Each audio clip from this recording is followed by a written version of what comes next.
Bukavu, le jour d'après.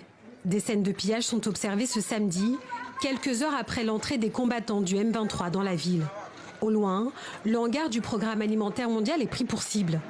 Dans cette foule, ils sont nombreux à porter sur leurs épaules des sacs de riz. 6800 tonnes de nourriture ont été pillées selon l'organisation humanitaire. Des coups de feu ont été entendus ce samedi matin. C'est Lucien Christophe qui a été touché par balle à l'intérieur de sa maison. Il était dans sa chambre. Nous amenons le corps à la morgue. Il a été touché par des balles perdues? Ce n'étaient pas des balles perdues. Le M23 ne contrôle pas entièrement la ville, mais le groupe armé poursuit ses opérations.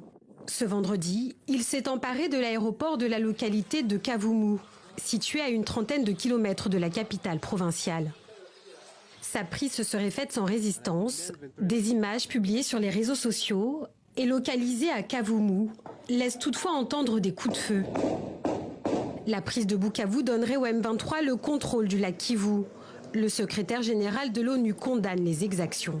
Les combats qui font rage dans le sud Kivu, en raison de la poursuite de l'offensive du M23, menacent de précipiter toute la région dans le gouffre. L'escalade régionale doit être évitée à tout prix et la souveraineté et l'intégrité territoriale de la RDC doivent être respectées. Selon une source sécuritaire, les forces armées congolaises et les troupes burundaises déployées dans la région se seraient en effet repliées vers le sud-ouest de Bukavu, en direction de la frontière avec le Burundi.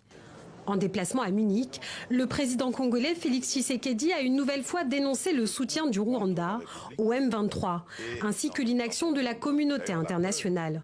Il a également pointé du doigt la responsabilité de son prédécesseur, Joseph Kabila.